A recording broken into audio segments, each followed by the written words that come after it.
It's that time of year where all the UK investors are rushing around trying to figure out which platform to go with for their ISA moving forward. This is the first year that I personally have had to think about my ISA holding and whether I want to go with someone else.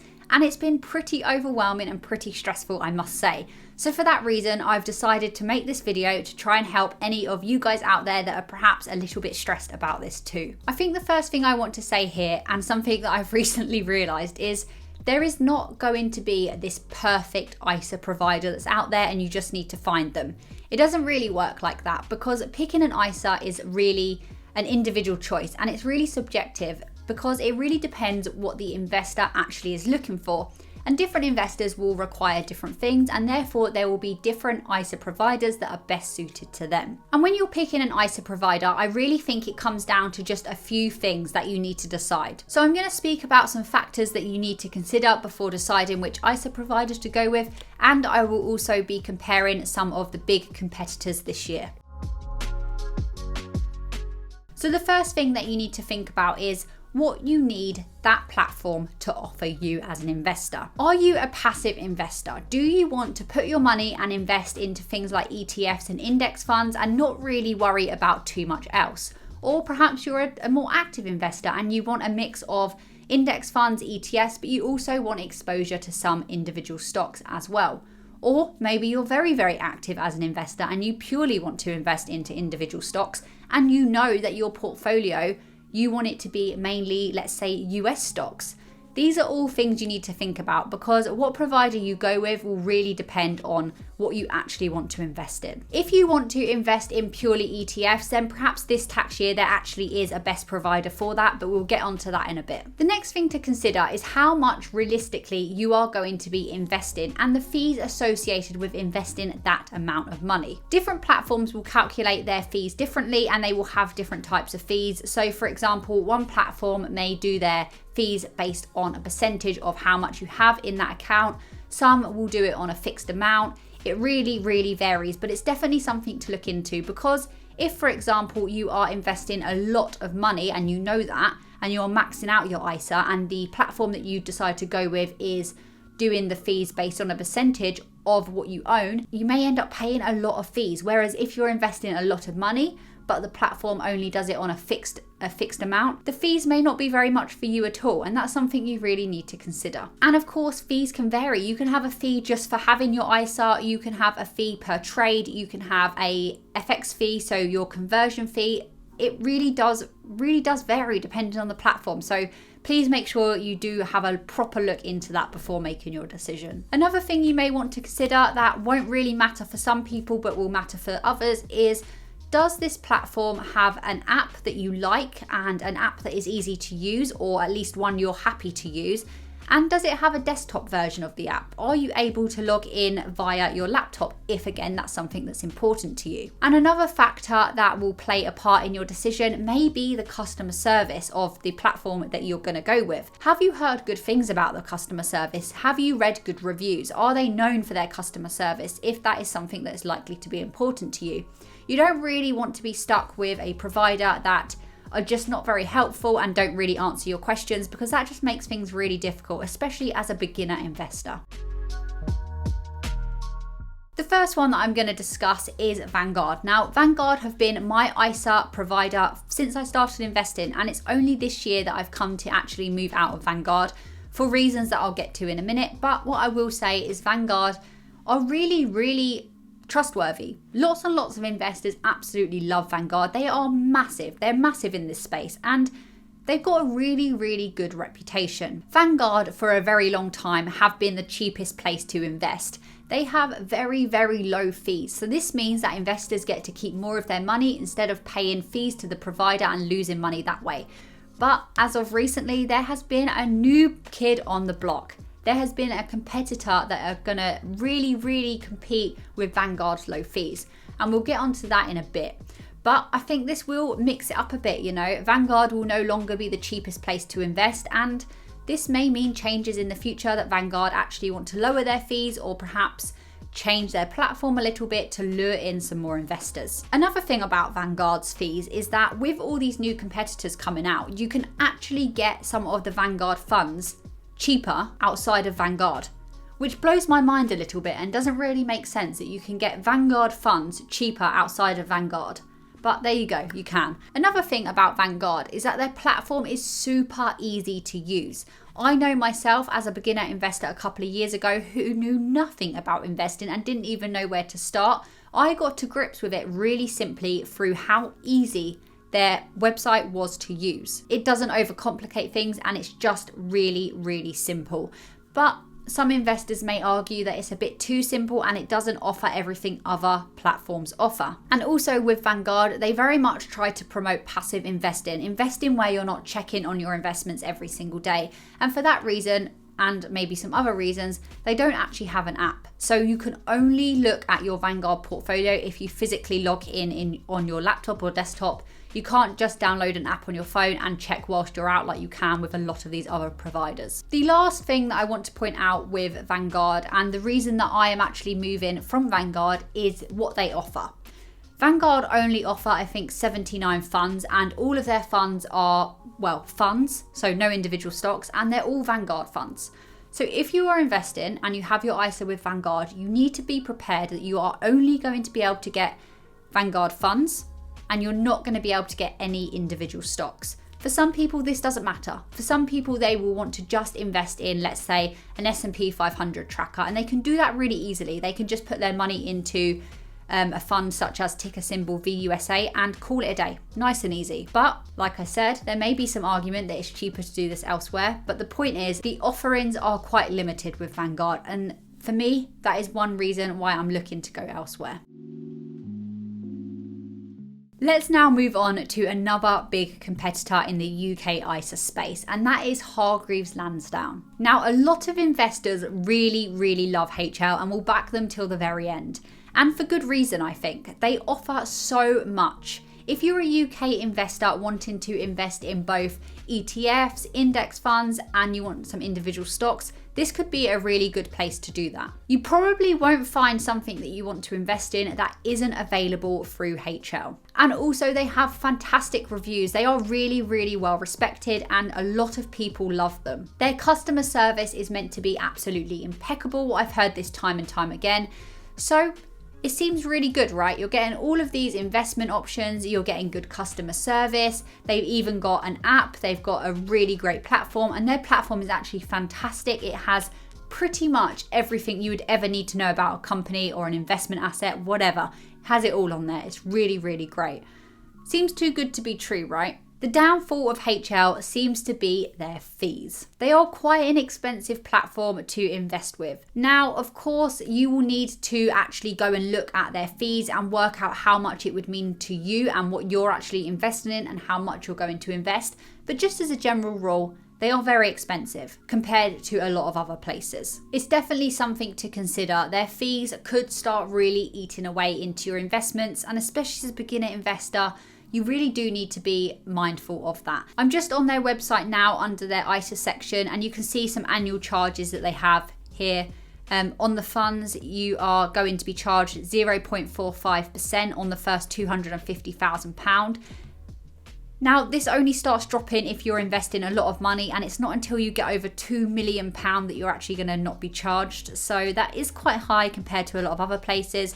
And here with the shares as well, on any UK and overseas shares, you're going to be paying 0.45% capped at £45 a year. It gives a nice little example here. So if you invest $15,000 into funds and $5,000 into shares, you will be charged £90 for the year or £7.50 per month, which is actually quite a lot of money when you compare this to other options and other providers out there.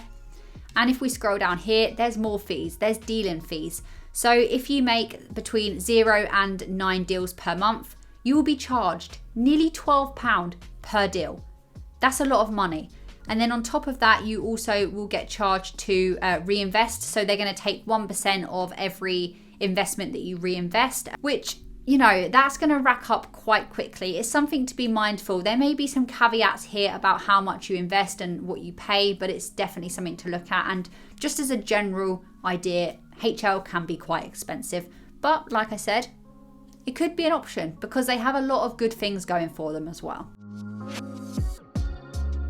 The next one to speak about is the new kid on the block, and that is Invest Engine. I'm sure if you watch any other UK finance channels, you've already heard of Invest Engine. A lot of people are raving about them right now, and it's for good reason. If you want to only invest in ETFs, which is all Invest Engine actually offer, then they are going to be by far the cheapest place for you to do that. I think over time, as they start getting more people on board, they may begin to put their fees up, but right now, they are super cheap. I'll go through the fees in a minute, but it's definitely something that you might want to consider actually making the most of whilst you can this tax year. I'm on their website right now, and you can see that they are an ETF investment platform. So you can only invest in ETFs through Invest Engine, which may not suit everyone's investing desires, but if you do want to just get ETFs, this is probably the place that you're going to want to do this in this tax year. So let's just have a look how much this is going to cost you. So right now, Invest Engine are the cheapest because they are charging 0 ISA account fees. So with these other providers, you are probably going to be paying a monthly fee or an annual fee to actually hold your ISA with them, just as an account fee. Invest Engine are not going to charge you whatsoever. There's no like little disclaimers here. They are literally going to have a 0 ISA account fee. That's for the DIY do-it-yourself option. So with Invest Engine, you're going to have the option to either have a managed portfolio, which is going to cost you 0.25% per year, or you have the do-it-yourself DIY portfolio, and that's where you get those zero account fees. On top of that, you are not going to be paying any fees to set it up. You're not going to be paying any fees to withdraw money. You're not going to be paying any fees to deal. So no trade fees. And you're also, like I said, you're not going to be paying any fees to hold your ISA account. So the only fees that you're going to be paying are the fees attached to the actual investment that you're making. So if you invest in VUSA, S&P 500 tracker, that will have a fee attached to that, but you're not going to be paying any platform fees, which is absolutely insane. And I believe they're also doing some sort of offer, here. So if you invest before the 5th of April, £1,000, you're going to be getting £25 back. And this just goes up depending on how much you are investing with them. I think if you only want ETFs, then Invest Engine is probably going to be your best option. And I will leave an affiliate link in the description below. If you want to click that and sign up through that link, that would be greatly appreciated. But yeah, they are a new platform and they are regulated to the same standards as Vanguard and all these other platforms out there. You don't really need to worry in that sense, but they are right now super cheap. So, more money to the investor, less money to the platform. Over time, this of course may change, but right now, what a fantastic option. The next one is somewhat of a new kid on the block, but also not. So Interactive Brokers, they have only opened their ISA this tax year. So previously to this year, they didn't offer an ISA at all. They only offered general investment accounts. And to be honest, their platform was very much focused towards trading rather than investing. But really excitingly, this tax year, they're actually opening an ISA for the first time. So that's really great that there's now another option on the market. What I found with Interactive Brokers so far is that it's quite difficult to actually figure out what they offer, how much they charge, their platform. It's all quite difficult, but I think with a little bit of perseverance, you can get there. Interactive Brokers is really well established, and it's just a massive platform. It operates globally. So many countries have access to Interactive Brokers, and what I will say is they offer pretty much everything any investor could ever want. Their reviews seem good and their customer service seems good, but it's been really difficult to figure out the fees. They seem to offer 2 different fee structures, tiered and fixed, and it is quite confusing because it changes depending on what you invest in and where you invest, i.e. US stocks, UK stocks, ETFs. All of these things really impact the fees that you pay, but as a general rule, they do seem to be a very cheap option. One really good thing about Interactive Brokers is actually their conversion fee. So if you're a UK investor wanting to invest in US stocks, it's going to be a really cheap place to do so because they have one of the lowest conversion fees out there. And if you're comparing it to the likes of Freetrade or some of these other platforms, they are by far the cheapest in that aspect. Another real benefit to them is that they have an app and they have a desktop version, and it's pretty in-depth. Now, for a beginner investor, it may be too much. It could be quite overwhelming. It's quite a complex platform, But if you're looking to upgrade your investments and your investing style and you want something a little bit more comprehensive than perhaps Vanguard can offer, this could be a great place to do that. And it tells you everything you need to know, like we discussed with Hargreaves Landsdown, all in one place. So that could be a real positive to invest in with interactive brokers. The next one that I think I should discuss is Freetrade. Now, I currently have my general investment account with Freetrade, so I have used their platform and their service for quite a while now, but I've not had an ISA with them before. They only have an app, so you can only use Freetrade via a mobile phone app. You can't log in on desktop, which could be an issue for some investors. Their app is super nice and super easy to use. I've never had a problem. It makes selling and buying stocks really easy, even for someone that has never been on their platform before and perhaps someone that has never even invested before. It's really easy. One thing that Freetrade does that some other platforms don't do is it just has a standard fee per month for having the ISA, and that is £3. So with other platforms you will see a percentage based fee, but Freetrade is just capped at £3 per month. So that may be a good thing. It really depends on how much you're looking to invest as to whether that's going to be a cheaper option or perhaps another platform that does it by percentage. Freetrade offer, again, pretty much everything you could need. They offer loads of US stocks, UK stocks, lots of funds. They do offer a lot of stuff. You're probably never going to find yourself searching for an investment that you can't make because it's not offered there. And they're always updating this. They're still quite a new platform. They do have a $9.99 fee if you want the plus version, and that will give you some more options, but to be honest, for the average person you probably won't need that. You can just stick to their standard options and you'll pretty much be able to find everything you want. Another great thing with Freetrade, and this is quite often the case with many providers but not all, is that you can do fractional shares. So if you want to invest in Apple, the share price of Apple may be way too much for you to invest in if you only have, let's say, £20. But with Freetrade, you can just get £20 worth of Apple. So they offer fractional shares, which is really good for beginner investors and a lot of investors, to be honest, I think. Freetrade's fees are listed on their website and they do compare them to other providers. Be aware that obviously they are going to compare themselves to providers where they look better. So just bear that in mind and look at everything and read the disclaimers, of course. But you'll see here that it says it's free to trade. So you're not paying that fee to actually make the trade, hence free trade. Whereas it says here, Hargreaves Landsdown, you're paying $11.95 per trade. In Interactive Investor, $7.99. AJ Bell, $9.95. You can see £3 a month, whereas Hargreaves Landsdown, for example, is 0.45% as the ISA fee. So again, that really depends on how much you actually hold in the account as to which one is better. They offer fractional shares, which Hargreaves Landsdown do not, and their FX fee is 0.45, whereas Hargreaves Landsdown is 1%, and you can see some of the others listed here as well. Now, of course, they're not comparing themselves to, let's say, Invest Engine. They're not comparing themselves to interactive brokers, where these fees are actually probably a little bit cheaper. So just bear that in mind when you're looking at these websites. And also, I believe right now, Freetrade are offering £50 free share if you actually open or transfer your ISA with them before the end of the tax year, so before 5th of April. So again, that may be something to consider. But a lot of options are out there as well that are offering a similar thing, like we saw with Invest Engine. I've really enjoyed investing in my general investment account with Freetrade, and I'm pretty excited to see where they go in the future. The only other one I wanted to give a mention to is TradeIn 212. They seem like an absolutely fantastic platform in terms of fees, in terms of offerings, customer service. The actual app itself seems really good, but they are not open to new investors right now for opening an ISA, which is really sad because I did definitely consider them, but it's just not an option. So I'm not going to spend too much time on them.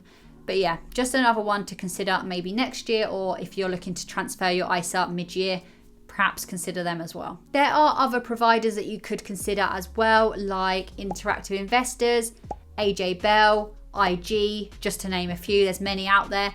But the ones I gave in this list today, I think are the main competitors in my opinion. But of course, it's just my opinion and this is such a subjective decision to make. I will be also sharing which ISA provider I have chosen in an upcoming video soon. But in the meantime, I've had to streamline my Vanguard holdings, which is my current ISA provider. So if you want to see what I've done there, then watch this video here.